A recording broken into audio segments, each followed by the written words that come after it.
bienvenidos al podcast sin nombre porque todavía no sabemos cómo nos vamos a llamar. Mi nombre es Paulina Loera. Mi nombre es Angie Gallego. Yo soy Isabela Silva. Y el día de hoy les vamos a presentar el trabajo final de Waldo Ansaldi. Y bueno, para empezar a hablar de este podcast, les queremos contar un poco de los tres investigadores que vamos a platicar.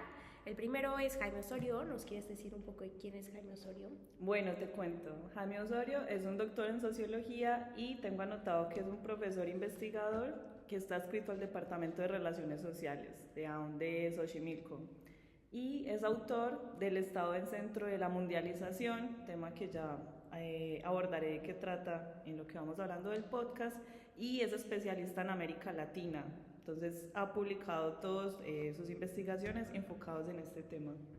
Bueno, y la segunda persona, que tal vez la conozcan, es Waldo Ansaldi, que... Bueno, Waldo Ansaldi es un doctor en Historia de la Universidad de Córdoba. Actualmente es profesor titular de la carrera de Sociología en la Facultad de Ciencias Sociales de la UBA. Es un latinoamericanista especializado en el análisis sociológico de procesos históricos y particularmente se enfoca en los mecanismos de dominación y violencia política. Y bueno, la tercera persona era Rodolfo Stavenhagen. Él nació en el 32 en Frankfurt, Alemania, y la mayoría de su vida la pasó en México. De hecho, estuvo gran parte en el Colmex, el Colegio de México, y fue director de varios organismos, entre ellos Flaxo, el Claxo y la UNESCO, y estaba especializado en la defensa de los derechos humanos para los pueblos indígenas. Vamos a empezar, más o menos teníamos 3 lecturas por discutir, y pensamos que la mejor idea era haciendo un debate de nosotras, de lo que pensamos de cada autor, porque tienen puntos de vista similares, ¿no? Algo que notamos en un principio es que se empieza con la teoría de si América Latina debería estudiarse como un objeto de estudio o un problema, que aquí es donde entramos con Waldo Ansaldi. Claro, lo que Ansaldi menciona es que América Latina debe ser estudiada debe plantearse primero como una cuestión teórica, pero adicionalmente, a partir de su lectura de cómo investigar el enigma de América Latina, él menciona que América Latina debe ser entendido como un problema y no como un objeto de estudio. Para eso también plantea que el objeto de estudio viene a partir del problema que se plantea. Entonces, por ejemplo, si se quiere investigar el problema de la democracia, el objeto de estudio sería Atenas, Grecia, para decir a rasgo modo. Y en este caso América Latina es el problema en sí para investigar, no sería el objeto. Creo que hemos comentado que otro autor...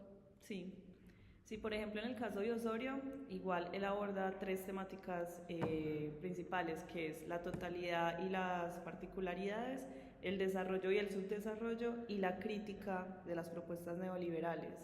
Entonces, tengo acá una anotación de que el punto de partida es la noción de totalidad. Se cuestiona mucho qué es la totalidad, y el autor argumenta que la vida social en América Latina está organizada por la lógica del capital. Entonces, todo el tema de la totalidad lo centra bajo el capitalismo y el neoliberalismo, y cómo esto afecta a América Latina de una forma y a países del primer mundo de otra. Entonces, él da a entender que no es lo mismo el capitalismo según las variantes donde nos estemos planteando el problema.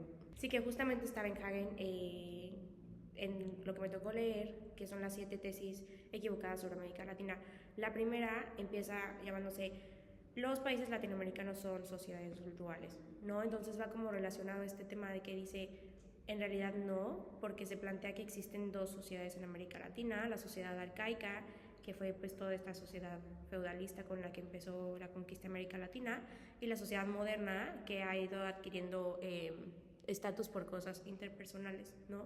Pero justamente lo que menciona Stavenhagen es de que América Latina no se puede definir como 2 sociedades, sino como 2 mundos. Sí. Algo importante que también dice es que la conquista de América Latina tuvo un proceso desde el principio comercial, que eso es lo que creo que estábamos diciendo un poco, que también menciona que no hay que ver América Latina de una forma como se ve Europa, como se ve en otros países, incluso América Latina dentro de uno mismo. Aunque tenemos como problemas en común, cada país tiene como diferentes cosas o características que se deben analizar como solos. pero al tener como los mismos problemas en común, es lo que yo siento, sí se puede analizar a América Latina como una región, porque al final sí tenemos cosas que nos unen, ¿no? Sí, aquí es muy curioso tomar lo que menciona Ansaldi. Él dice ambas cosas que estás mencionando, que primero se debe tener en cuenta América Latina como una totalidad, pero sin totalidad no significa que todo sea igual. Sí, como algo homogéneo, tampoco debe ser visto con eso porque también puede ser muy reduccionista. Exacto, y que también se debe tener en cuenta la diversidad y la heterogeneidad para poder entender a los sujetos históricos, ¿no? Y que para poder, como yo lo entendía, es que es ver engranajes como en un gran sistema. Entonces todos son diferentes, pero todos hacen parte de una totalidad al momento de ser estudiados. Y creo que acá podemos igual mencionar a Brodel y lo que mencionaba de las estructuras históricas. Entonces entender que América Latina también ha pasado por estructuras de larga, media y corta duración que pueden ser estudiadas, no sé, comparativamente entre países, pero siempre teniendo en cuenta América Latina como totalidad. Claro, igual también hay que ver cómo se estudia América Latina porque Osorio, desde el autor pues que pongo la noción, sugiere que el enfoque positivista no debe ser el enfoque en el que se debe centrar el estudio de América Latina. Propone en vez de esto que se sostenga bajo una entidad o un problema teórico que emerja de la lógica del capital, y también habla del desarrollo histórico como contexto del capitalismo global. Entonces también es, reiterando pues lo que iniciamos en el podcast, no es solamente ver América Latina como algo homogéneo, sino como, bueno, cómo vamos a estudiar toda una región que es América Latina sin caer en el positivismo, cómo vamos a iniciar una investigación desde acá. Y también uno puede estudiar muchos temas de América Latina, desde la violencia, desde la descolonización, pero en este caso el autor se basó como fuente en el capitalismo global. Claro. Entonces, ¿desde qué mirada también vamos a ponerle punto a América Latina? Porque lo podemos ver desde demasiadas nociones y no llegar a nada, o pararnos en este caso, que entiendo que los tres autores están desde una mirada más como desde el capitalismo. Sí, o sea, bueno, en el caso de Stavenhagen, pues tiene 7 tesis y son las que desmienten, ¿no? Que a mí lo que se me hizo más interesante, ahorita que estás hablando de ese tema del capitalismo, es una de las tesis en las que dice el desarrollo de América Latina es creación de clase media nacional progresista, ¿no? Que cuando estábamos leyendo esto, justamente hablábamos de qué es el tema, qué es la clase media en América Latina, en sí, qué es la clase media en el mundo, ¿no? Porque justamente es como un tema muy ambiguo, no sé si lo mencionan en las otras lecturas, pero lo que dice él es de que es un concepto bastante ambiguo, ligado con el tema del capitalismo, porque, pues, ¿a qué se refiere? Es una parte de los ingresos, de las personas que no son parte de la aristocracia terrateniente, de los peones sin tierra, pero ahorita te aplica decir eso o no. Es un eufemismo para determinar como esta clase dominante por la cantidad de población que se podría determinar como clase media ahora en América Latina, pero realmente existe o no. Y algo que se me hace muy interesante es que pone Stavenhagen de que el tema con la clase media es que hay un nivel de aspiración mayor, cada vez se va alimentando porque queremos tener más cosas, claro, más como cosas. Una meritocracia. Exacto. Pero esas aspiraciones nunca están satisfechas y lo que genera es una frustración y sentimientos de privación de la clase media que puede resultar en una conciencia revolucionaria. Sí. De hecho, lo que me gusta de ambos autores es que estarían de acuerdo con Ansaldi de, bueno, América Latina la tenemos, pero es necesario entenderla a través de un enclave económico, que tiene que haber un estudio de la formación económica de la sociedad. Y también menciona de que se tiene que hacer la teoría a partir de la realidad de qué es América Latina, ¿no? Y América Latina sigue siendo una región capital dependiente. Y lo que hemos aprendido es que desde el momento en el que se hace la conquista, se viene con una mentalidad capitalista, o sea, esto hace parte de una mentalidad de expansión de territorio, de capital, y que no hubiera sido posible dentro de otro tipo de ideología. Por eso es que viendo, no sé, la conquista desde el mundo asiático, ellos no tienen ningún interés en este acaparamiento que sí tuvo los imperios que llegaron acá.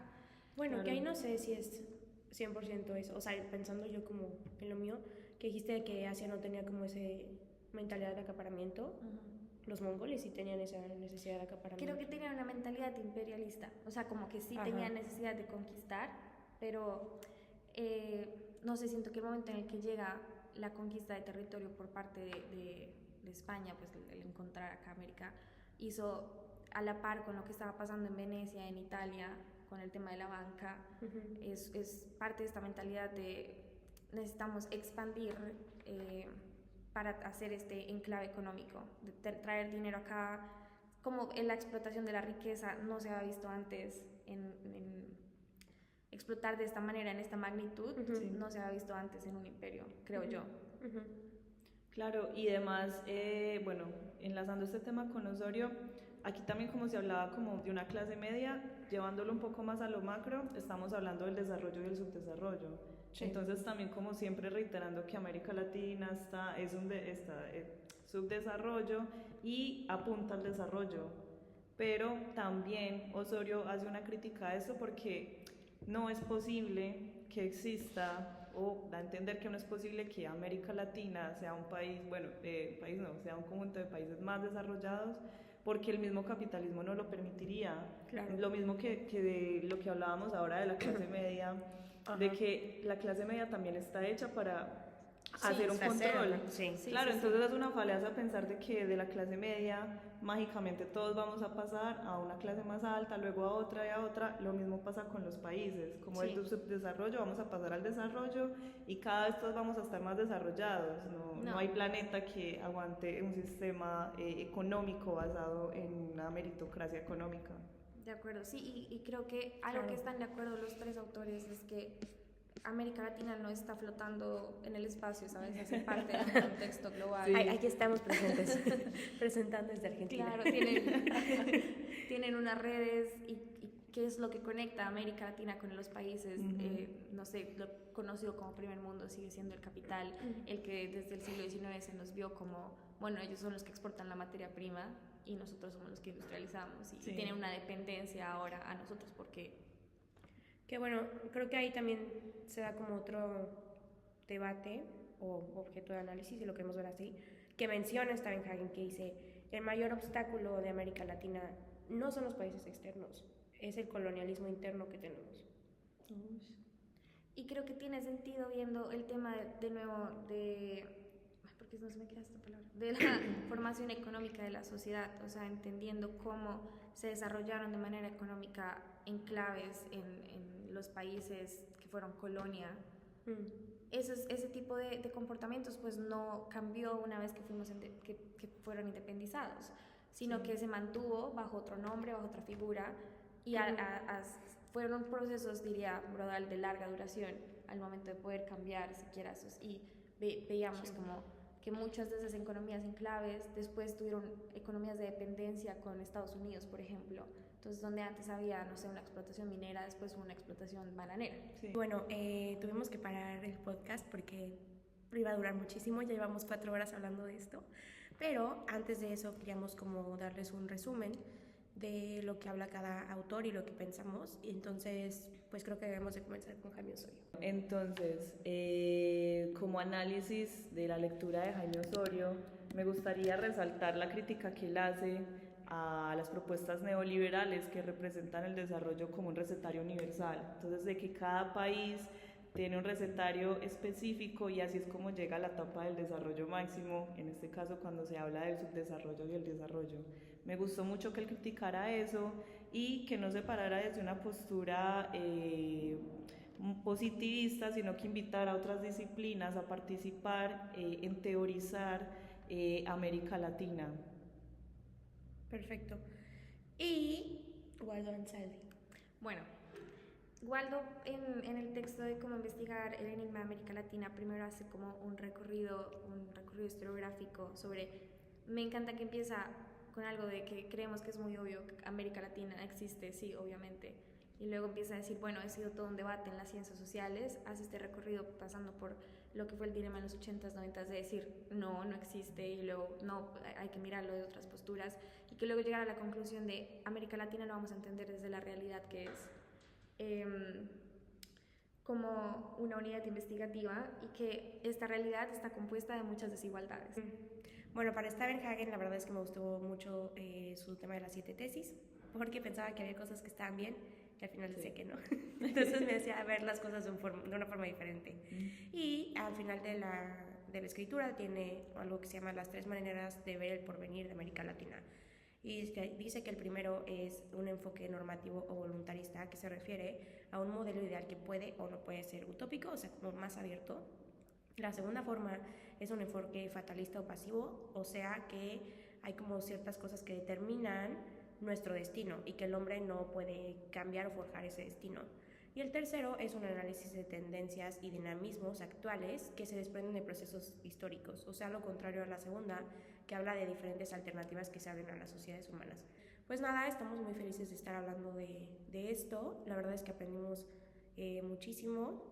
Tuvimos una muy buena conversación. Sí. Aquí de todo. Pues muchas gracias por escucharnos y nos vemos en la siguiente entrega en febrero. Chao. Y bueno, no vamos a terminar nunca.